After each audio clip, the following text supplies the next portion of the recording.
Burgemeester Erik A. Wouters van Borgloon roept op om klaarheid te scheppen over de superpolitiezone Haspengouw.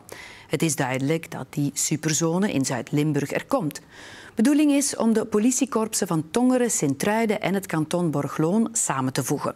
De gesprekken onder leiding van gouverneur Reinders komen in een stroomversnelling. Tongeren en Sint-Truiden zijn gewonnen voor de fusie, maar nog niet alle burgemeesters van de politiezone Borgloon zitten op dezelfde golflengte.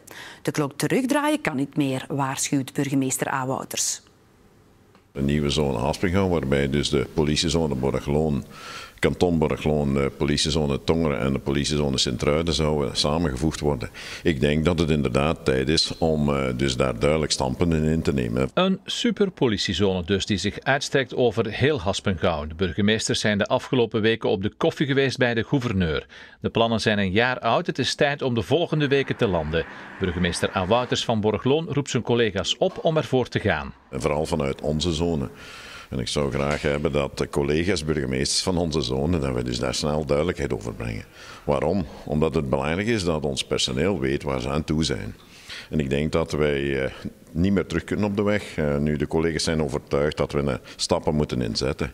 Het is mijn wens dat we die zo snel mogelijk zetten. Als mogelijk centraal hoofdkwartier komt de oude Ambiorix-kazerne in Tongeren in beeld. Waarnemend burgemeester Christiaans en haar collega Loet van Herstappen leiden ons vanochtend nog rond in het nieuwe politiekantoor van Tongeren.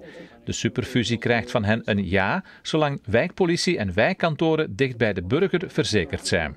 Ik denk naar de toekomst toe dat schaalvergroting en centralisatie, dat we daar niet buiten om kunnen. Maar het zal altijd heel belangrijk blijven om te zorgen voor de eigen inwoners dat men ergens terecht kan. Dat doen we nu ook met deze centralisatie. We centraliseren op één locatie, maar toch zorgen we nog voor een antenne in de stad. Het gemeentehuis in Herstappen heeft een lokaal voorzien voor politie.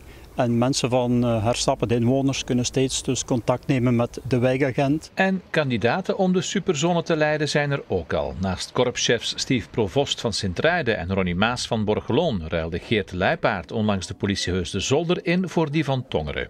Als binnen nu en onafzienbare tijd er inderdaad iets groter zou gebeuren, lijkt het me evident dat ik mij daar inderdaad ook kandidaat voor ga stellen. En er beweegt nog meer in het politielandschap. In Noord- en West-Limburg is een andere superzone in de maak. Daar zit er een fusie aan te komen van de politiezones Hano, Lommel, Kempenland en Beringen-Ham-Tessenderlo.